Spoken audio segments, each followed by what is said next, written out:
Hello, and welcome to the Nitty Gritty News Show. My name is Frank Lattin. I'm the founder and executive director of the Westside Writing Project. Now, before we get into our show, I think it's only right that we have a moment of silence for all the lives that have been lost, not only in the 3 headline tragedies, but all week.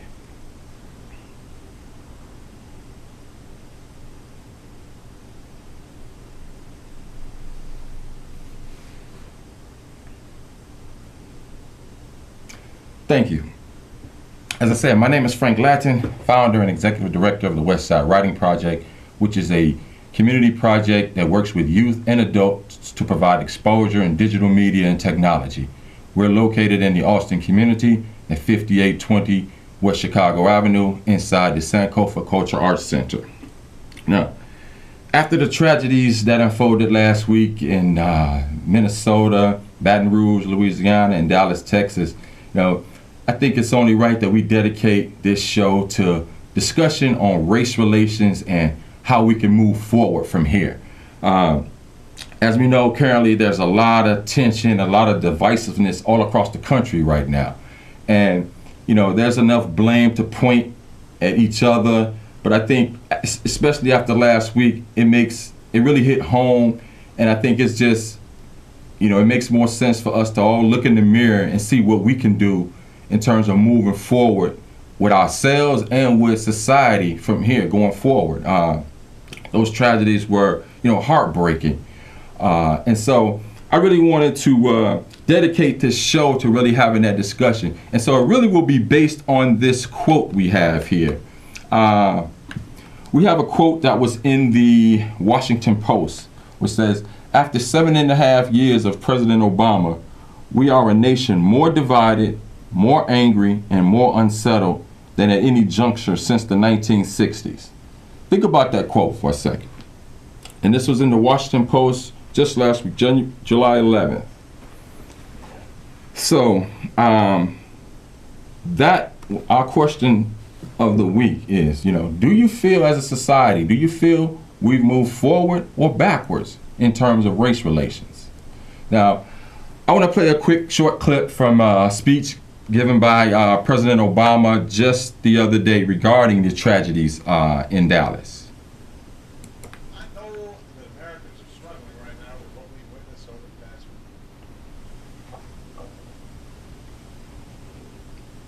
First, the shootings in Minnesota, then the protesters, then the targeting of police by the shooter here. An act not just of demented violence, but of racial hatred. All of it's left us wounded and angry and hurt. It's as if the deepest fault lines of our democracy have suddenly been exposed, perhaps even widened. And although we know that such divisions are not new, or they've surely been worse in even the recent past, that offers us little comfort. Faced with this violence, we wonder if the divides of race in America can ever be bridged. We wonder if an African American community that feels unfairly targeted by police and police departments that feel unfairly maligned for doing their jobs can ever understand each other's experience. We turn on the TV or surf the internet and we can watch positions harden and lines drawn. People retreat to their respective corners. Politicians calculate how to grab attention or avoid the fallout. We see all this, and it's hard not to think sometimes that the center won't hold and that things might get worse. So, again, Obama responding to the tragedies in Dallas, as you can see, really heartfelt response. And again, the country there's a lot of divisiveness right now, and I think healing and really just understanding where each other come from. We're probably never going to walk in each other's shoes to understand totally the other people's point of view or perspective. But, you know, in this society, I mean, when you take into account not only last week's violence, but the trend that's been going along, particularly with, African Americans in the police department, it really is time to hit the reset button and, take a break and kind of see again, what is it can we do as individuals to, move this cause forward. Again, our today's discussion is going to revolve around this quote, which was, again, gleaned from the Washington Post. Yeah, after 7.5 years of President Obama, we are a nation more divided, more angry, and more unsettled than at any juncture since the 1960s. What do you think about that? Is that true? We like to hear from you. This is a live call-in show, so please contact us at the number on the bottom of your screen with your questions or comments. So, also after that remark, that quote was posted in the Washington Post, President Obama had a direct remark to that. His thing again was that he doesn't think we're moving back to the 60s. His exact quote was, "When we start suggesting that somehow there's this enormous polarization on race and we're back to the situation in the 60s, that's just not true." And it's easy to, when you see the violence unfolding, for those people, who were old enough to be around during the racial tensions of the 60s and whatnot, I can understand how some may automatically revert to those times and whatnot. But, in statistical measures, African Americans have moved further ahead in almost all categories. But again, in terms of race relations, we still leave a lot to be desired as a society. So, also I want to discuss, again, this is a live call-in show. Please contact us with your questions or comments regarding this issue. Today's topic is on race relations and what we can do as individuals to kind of move our society forward and get away from all this racial polarization and hatred that is going on in society. I want to bring our topic to, bring our attention to, I don't know if many of you saw it last night, but CNN did a town hall discussion on race relations. I thought it was really an excellent job. I think CNN and host Don Lemon need to be commended for such a groundbreaking discussion. The discussion brought together members of law enforcement community. In fact, former police chief Gary McCarthy participated, former New York detective, and as well as other really skilled and highly intelligent people who knowledgeable on the discussion on race relations and police interactions. The discussion, it was really heartfelt. I felt that there was really true sincerity in their conversations. In fact, our former Chief Gary McCarthy offered to facilitate a conversation between Black Lives Matters and some police departments across the U.S. And I thought that those are the type of steps that, I think are needed. We need this dialogue between opposing viewpoints so we can sort of gain an understanding. Again, we may not ever understand each other's point of view totally, but dialogue, discussion, that's what's needed in a civilized society, as opposed to, some of the treacherous acts that unfolded last week in not only in Dallas, but also in Louisiana and Minnesota. And somehow, the conversation has switched to Black Lives Matter. During this conversation, this town hall at CNN, the topic of Black Lives Matters came up, and a question was posed to former Gary McCarthy, former Chicago police chief. And let me just give you a brief synopsis of how that went. It was really interesting. I think, just let me turn this down a little bit. I think, again, the conversation was really well facilitated. And let's just check this out here.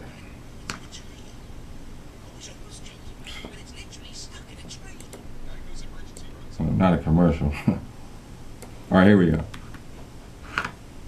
It's a movement that is grounded in notions of respect, dignity, justice, and sanctity of life, sanctity of black life. You noted that this was inherently racist. I'm interested in your thoughts on that. Gary McCarthy, what do you think Black Lives Matter? Do you agree with the former mayor of New York City, Rudy Giuliani? Well, I can tell you this. I think if there was a movement called White Lives Matter, it would be considered racist. So I think that all lives matter. I spent 35 years. As a matter of fact, today is my 35th anniversary as a police officer, starting here in New York City. And for 35 years, I've been trying to reduce crime and stop murders. And it didn't matter if they were black, white, green, or purple. So I'm a believer that we got to get by the differences. We got to have an honest conversation, which I hope this is going to open up to be. And at the end of the day, we have to have exposure to each other, and we have to sit down and really rip at this thing and get after it. Just applause. People who believe that Black Lives Matter is racist and offensive. If you believe there was a White Lives Matter, would it be considered racist? Applause. You think it would be considered racist? Upon the data. There's no reason for them. They don't need a White Lives Matter because it's already understood that But White Lives Matter. Excuse me. Hold on. So again, you see the conversation, really in-depth conversation about this topic, Black Lives Matter.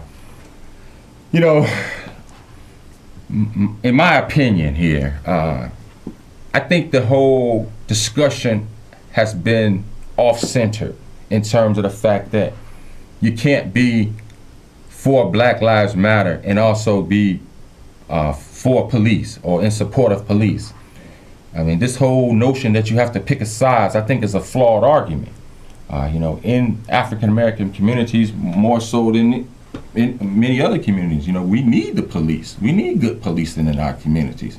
And I don't think that it's one versus the other. That's just saying if in a lot of communities we need more self-love. That does not mean that we shouldn't have more love for other people in the community. So again, equating the two, I think, in my opinion, is not really the way to go here. But again, there's others. Again, this former mayor, New York City, Mayor Giuliani, chimed in and pretty much had the same comments. So let's check out his quotes on this topic as well. On Face the Nation, former New York Mayor Rudolph Giuliani took aim at the Black Lives Matter movement. When you say Black Lives Matter, that's inherently racist. Well, I think they are. Black Lives Matter, White Lives Matter, Asian Lives Matter, Hispanic Lives Matter. That's anti-American and it's racist. That didn't go over well with Morehouse College professor Mark Lamont Hill. So, as we see, Mayor Giuliani had his own take. I think we have a caller. Caller, go ahead. Hello? Yes. Do you have a question or comment? I have a comment. Sure, go ahead. I saw the town hall meeting and I agree with the comments and everything, but I just wanted to know, do you think that the police officers across the country are trained to handle minority people different than non-minority people? Actually, that's a very good comment, and I'm glad you mentioned that. Thank you for that comment. Actually, as you mentioned, you saw the town hall meeting last night. During the town hall, what came out, again, this was really heartfelt conversation. That's why I thought that this was really a step in the right direction. Those officers, McCarthy and the other former NYPD detective, they admitted that profiling is part of policing, you know, right out of their mouths. And their argument for that, which has been repeated, that police officers follow where the crime occurs. Their argument is if there's high crime in African American communities, that's where you're going to find more officers. Okay, so by them just acknowledging profiling as a part of policing, I thought was big. However, the other panelists also brought out that, you know, because they were discussing stop and frisk, and the whole stop and frisk was also which was very prevalent in Chicago as well, not only in New York. But the whole issue with the stop and frisk is, it's not that there's profiling, it's the way it was done. It was disrespectful, it was dehumanizing, it was humiliating. They're, you know, disrespecting people in front of their families, and, you know, just the way they went about it was really unprofessional, and in a lot of ways could be seen as unlawful. So again, I thank you for your question and comment, because that led me to that other issue. Again, this is a live call-in show. Any questions or comments that you may have, give us a call, and we like to hear about it. So again, that town hall meeting, I thought it was great. The fact that we can have these conversations now.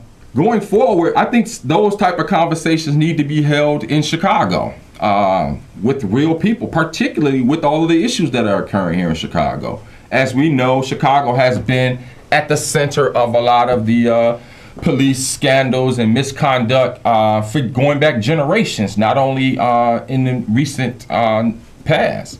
As the Westside founder of the Westside Writing Project, we engaged recently with a partnership with City Bureau, which is the organization that has a large, huge database that is really empowering, really knowledgeable, allows you to be knowledgeable in terms of police officers and misconduct cases and number of stops and complaints in various communities.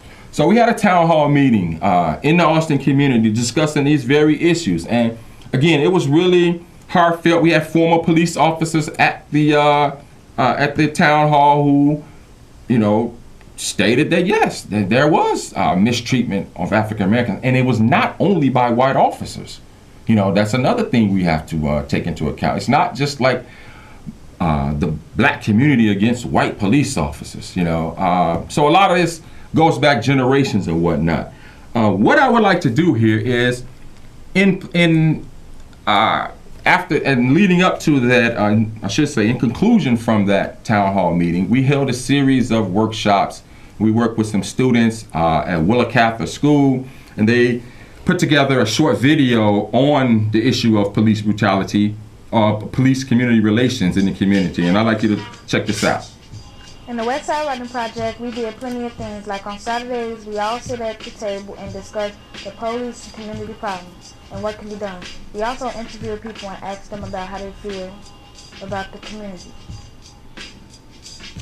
I think that there's a disconnect between the police and the community. We all need to come together to try to figure out what we can do to make this community better.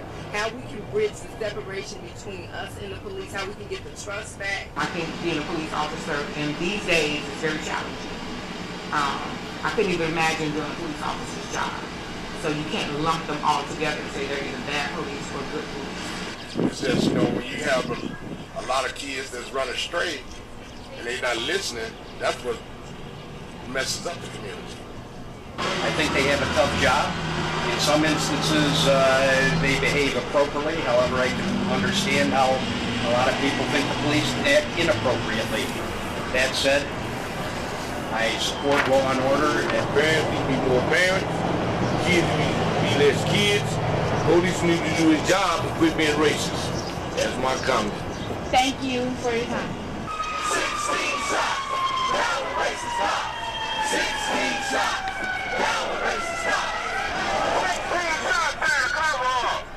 16 shots and a cover up. 16 shots and a cover up. 16 shots and a cover up. 16 shots and a cover up. Frank Lattin, I'm the executive director of the Westside Writing Project. I'm also a resident at East Garfield Park. And I think the police community relations is really at an all-time low right now, and is built up of generations of mistrust. It's just hard to see how you could fix that with one quick solution, given the tensions that exist right now. But the thing to remember is that these tensions go back generations. So I don't know how we change it, but I'm all for a positive change in that relationship, because we need good policing, particularly in our community. The police in our community is out of control. The police feel like they are so much better than everyone else. They have no consequences for their actions. They do whatever they want.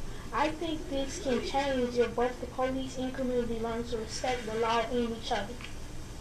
Police could be better than what they're doing about how they killing like innocent people, and making up stories about why they did, that they probably had a firearm and try to kill them again. So in my community, I feel that the policing is not a problem.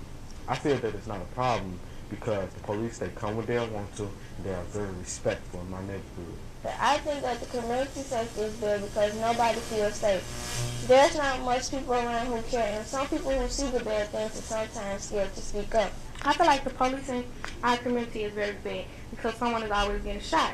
I think it's going to take a lot to improve the police/community relationship, but to start off, there should be stricter laws, and the police should start off with tasers and call for backup if needed. I think policing is kind of a problem in the community because police misuse their jobs, but also we can improve it by making the community better. 16 shots, down with racist cops. 16 shots, down with racist cops. And then they'll go to court, and then somebody, the police officer would be not guilty, and so then the boy who got shot, their parents got to go through pain because you can't bring the child back, and there was no justice for the police officer.